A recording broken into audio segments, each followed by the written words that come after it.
నువ్వే మాకు కొండంత అనుకున్నావు, నిన్నే పిండి పిండి చేసి పారేశాడు. వామ్మో వాయో, ఆ రామన్న చౌదరికి వయసు మీద పడుతుండా ఎంత బలమయ్యా. అతను చెప్పింది నిజం. అది కండబలం కాదు, గుండె బలం.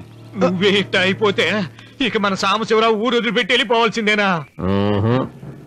నువ్వు గుండెను అతను కండను నమ్ముకున్నారు, కానీ నేను తెలివిని నమ్ముకున్నా.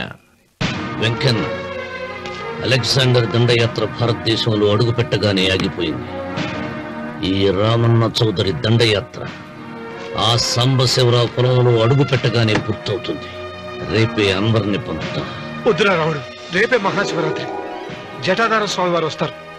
మీ తాతల కాల నుంచి మీ ఇంటి ముందున్న శివలింగానికి పూజలు జరిపిస్తున్నారు. నువ్వెప్పుడో చూసావు. రేపు ఒక్కరోజు ఇంట్లో ఉండరా. మనకు వయసు పెరిగి తేజస్సు తరిగిపోతుంది. ఆయనకి రోజు రోజుకి వయసు తరిగి తేజస్సు పెరిగిపోతుంది. చచ్చే, జనానికి పిచ్చిపట్టి గడ్డాలు పెంచిన వాళ్ళ కళ్ళ మీద అడ్డంగా పడుతుంది. రే వెంకన్న, ఒకప్పుడు ఈ దేశంలో 3 దేవుళ్ళు 3 కోట్ల మంది మహానుభావులు ఉండేవాడు, అంటే మానవత్వం ఉన్నవాడు. కానీ ఇప్పుడు దేవుళ్ళు లేరు, మహానుభావులు లేరు. ఈ స్వాములు మిమ్మల్ని మాయ చేయగలరు, గాని నన్నేమేం చేయలేరు.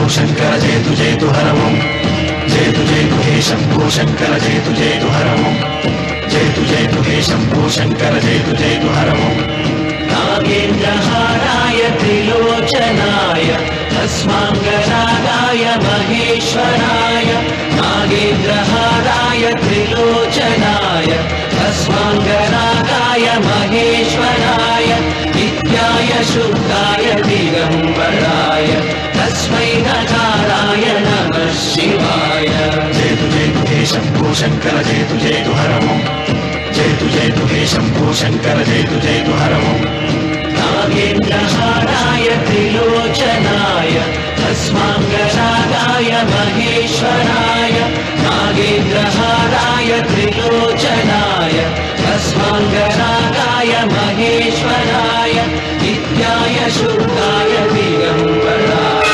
तस्मै नकाराय नमः शिवाय जय तु हे शंभो शंकर जय तु हर ओम जय तु हे शंभो शंकर जय तु हर ओम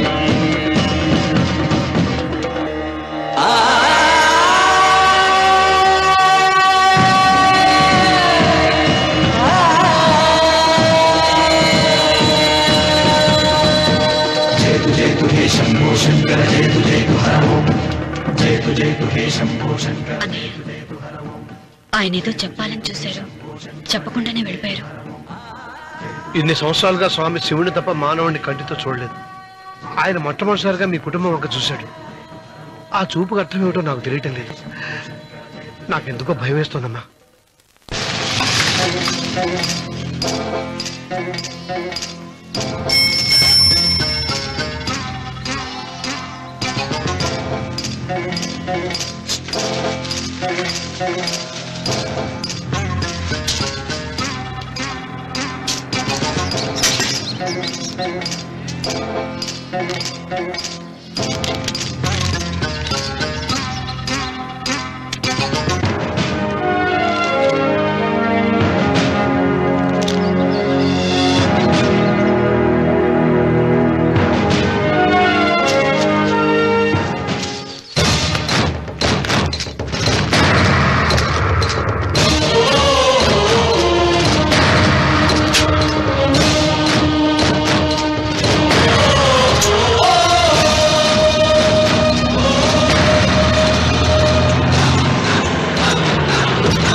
ఏం అర్థమే కావడం లేదా రావణ చౌదరి? నువ్వు చదివింది ఒక్కాకు తమలపాకు, నేను చదివింది 10 ఆకులు విస్తరాకు. నీకీ భూమి సిక్కనే కూడదు. సిక్కకుంటే నువ్వేం చేస్తావో నాకు తెలుసు. సుబ్బారాయుడికి చూపినట్టు తాళిబొట్టు చూపించి గబ్బు లేపుతావు, లేకుంటే ఫైల్ వానకు చేసినట్టు ఎముకల్లోకి సున్నం లేకుండా పిండి లేపుతావు. అదానికి నేనే ముందుగా కొట్టిన గాయం ఏడ ఉందో తెలియని కముకు దెబ్బ. 30 ఎకరాల భూమి నిత్యాన్నదానం కోసం అమ్మవారి దేవాలయానికి రాసేసిన ఈ దేశంలో నేను పోయేదానికి యా కోర్టు లేదు. అదానికి దేవుని కోర్టుకు రాసినా నువ్వు వాటికి రాలేవు. నా 30 ఎకరాలు నాకు దక్కకున్నా పర్వాలేదు, నీకు దక్కకూడదు. నా పొలం ఆక్రమించుకుందామన్న అహంతో పొగరుతో ఇంటికొచ్చిరావు. తల దించుకొని ఎనికి దారి పట్టాలి. నీకీ భూమిలో చారుడు మట్టి గుడక దొరకదు రావణ చౌదరి. కావాలనుకుంటే గుప్పెడు ముద్ద దొరుకుతాది. అది గుడక వాళ్ళ మధ్యలో కూర్చొని తింటే ఎట్లుండోది నా దెబ్బ.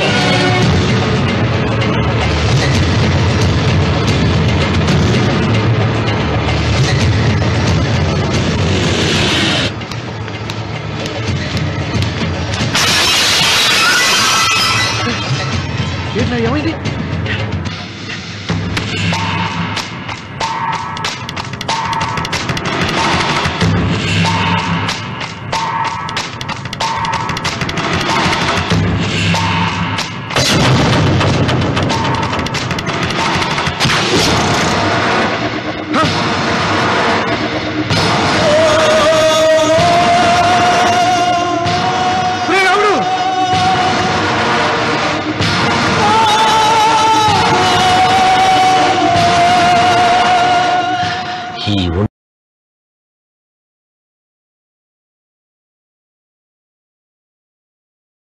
ఇంకా రక్తం ఉండగానే, ఈ ఊపిరి ఇంకా పీలుస్తూ ఉండగానే, ఈ గుండె ఇంకా కొట్టుకుంటూ ఉండగానే ఓటమి నా వీపు తట్టింది. ఈ రక్తం మొత్తం ఒంట్లోంచి పోవాలి.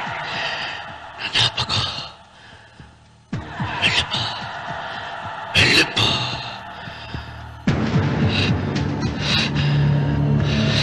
అమ్మా సీతారత్న, అబ్బాయిరా పెళ్లికి వెళ్ళారండి. అయ్యో రే, నువ్వు వెళ్ళి డాక్టర్ తీసుకురా. అయ్యో నీ బుర్రే బుర్రా.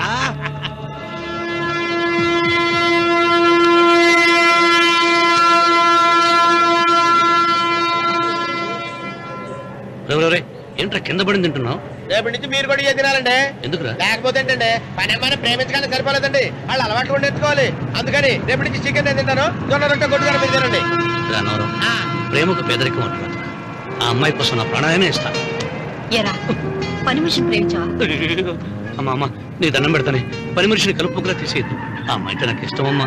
అమ్మగారు ప్రతి పెళ్లికి అబ్బాయి గారు తీసుకెళ్ళి వాళ్ళ ఎత్తి అక్షంతలు వేయించడమే కానీ ఆయన ఎత్తి మీద అక్షంతలు ఎప్పుడు ఇస్తారండి? అసలు ముద్రపోయిన బెడకాయలో తయారవుతున్నాడు. నేనండి. ఆ అమ్మాయి దేవురు? ఆ విషయాలన్నీ నేను తర్వాత చెప్తాను కానీ అమ్మగారు, ఆ చేతుల మీద గారు నాకు కూడా పెళ్లి చేయండి. నీకు పెళ్ళా?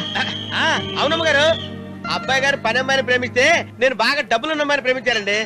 అదిగో రైలు సిగ్నల్ ఇచ్చారండి. మీరు మా పెళ్లి కూడా సిగ్నల్ ఇచ్చేస్తే. ఈ రోజు మీ ఇద్దరికి ఏమైందిరా? నమస్కారం బాబు గారు. నమస్కారం అండి. రండి.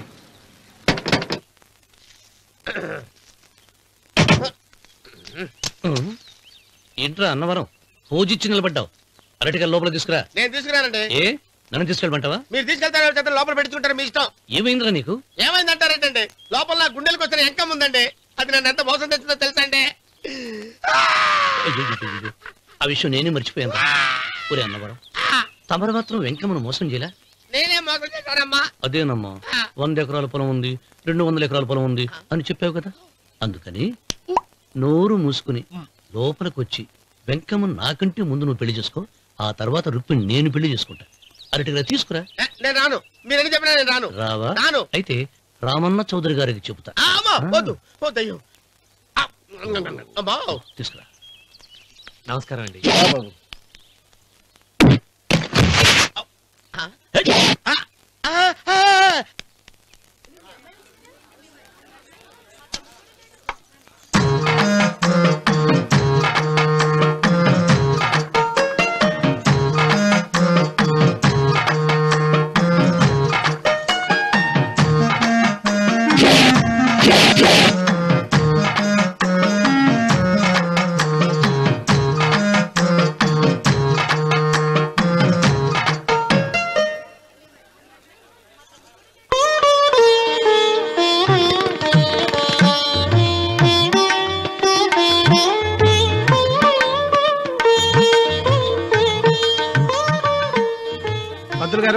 ఆలస్యమైంది. త్వరగా జాతకాలు చూసి లగ్న పత్రికలు రాయించండి. నేను అదే కంగారు పడుతున్నానండి. ఇప్పటికే ఆలస్యం అయిపోయింది, మంచి ముహూర్తం దాటిపోతుందేమోనని. మీరు మాత్రం ఏం చేస్తారండి? మీ ఊరు నుంచి బయలుదేరి రావాలంటే ఒకవైపు కొండ, ఇంకోవైపు చెరువు, మధ్యలో ఆలయం. ఆలయం లేకపోతే సమయానికి వచ్చి ఉండేవాళ్ళుగా. దోయం ఏడముందో తెలియని కవుకు దెబ్బ. 30 ఎకరాల భూమి నిత్యాన్నదానం కోసం అమ్మవారి దేవుడానికి రాసేసిన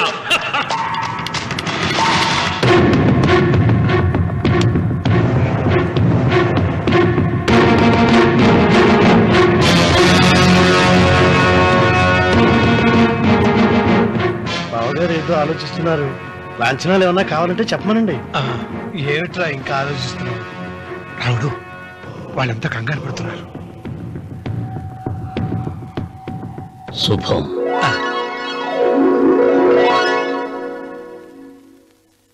ఏం మాట్లాడుతున్నారు రావుల చౌదరి గారు?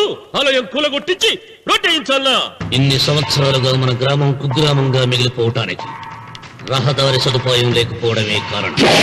ఇదిగో 6 మైళ్ల పొడవున రోడ్డు వేయించడానికి ప్లాన్ సిద్ధం చేశాను. దీని మూలంగా నేను 120 ఎకరాల పొలాన్ని పోగొట్టుకుంటాను. అది సరేనండి, మరి ఆలయము? పదవిలో ఉన్న వాళ్ళు ఆలోచించవలసింది ఆలయాన్ని గురించి కాదు, ప్రజల శ్రేయస్సు గురించి. ఒక పక్క కొండ, ఇంకొక పక్క చెరువు, మధ్యలో ఆలయం. దాన్ని పడగొట్టకపోతే ఇంకో 6 మైళ్ల దూరం ఎక్కువ పెరుగుతుంది. అది అమ్మవారి ఆలయము. నోరు లేని అమ్మవారి కంటే నోరున్న జనం గొప్పవాళ్ళు. రోడ్డు లేకపోబట్టే ఈ పల్లెలోని పేద ప్రజలు పండించుకున్న కూరగాయలు పట్టణానికి తీసుకెళ్లలేకపోతున్నారు. వాళ్ళ బాగు కోసం రోడ్డు వేయించి తీరుతాను. దానికోసం ఏమైనా చేస్తాను. ఏం చౌదరి గారు, మీ ఇంటి మొగల శివలింగం అన్నే ఉండాలా? దానికి దినాము పూజలు పురస్కారాలు జరుగుతాండాలా? అమ్మవారి దేవాలయం మాత్రం కూలగొట్టాలనా? మీరు మీ ఇంటి ముందున్న శివలింగాన్ని పీకి పారేయండి, అప్పుడు ఆయన ఒప్పుకుంటాడు. నువ్వు ఈ మాటను అంగీకరిస్తున్నావా? ఒప్పుకోండి సాంబశివరావు గారు. ఈయన శివలింగం జోలికి ఏమాత్రం పోతాడో నేను చూస్తాను. కానీ ఏమి, ముందు శివలింగం పడగొట్టరి, ఎరుకొచ్చిరి ఆలయం గోడ మీద పలుకు వెయ్యరి.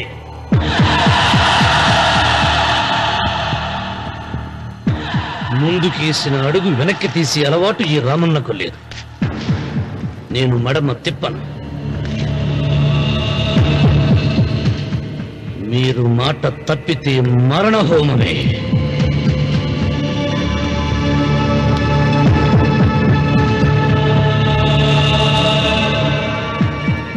ఊపు చూస్తా ఉంటే శివలింగాన్ని పీకి పారేసెట్టే ఉండాడే. అయితే సాంబశివరావు గారి 30 ఎకరాలకు ఎసరే. ఆ ఇంటి ముందుండేటిది మామూలు రాయి కాదయ్యా, మహిమగల శివలింగము. తరతరాలుగా వాళ్ళ వంశాన్ని కాపాడుతాడాడే దేవుడు. చెయ్యి వెయ్యని తెలుసది.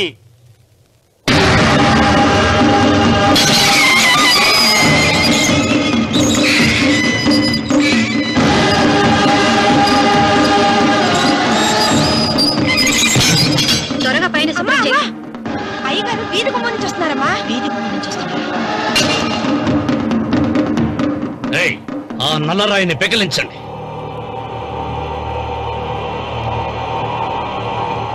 ఓ, మీరందరూ హిందువులు. మీకు కళ్ళు పోతాయి, మీ జీవితాలు కుళ్ళిపోతాయి అన్నారు. అయ్యా, ముస్లిం అయినా హిందూ అయినా దేవుడు దేవుడే. నేను ఈ పాపం చేయలేను. పాపం? దేవుడి ముందు చేతులు కట్టుకుని నిలబడటమే శాపం రా. నేనే పెకలిస్తాను.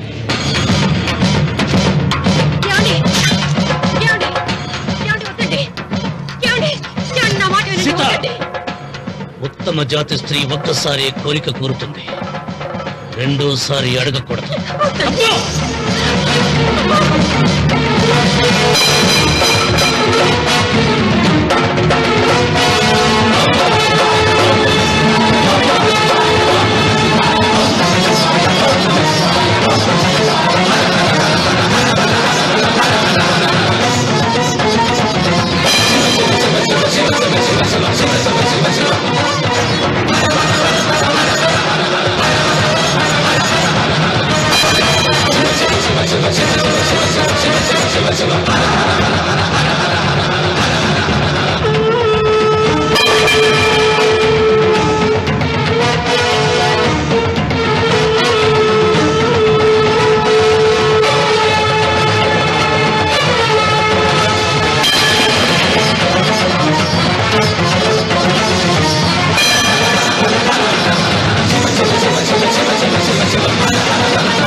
శివ శివ శివ శివ శివ శివ శివ శివ శివ శివ శివ శివ శివ శివ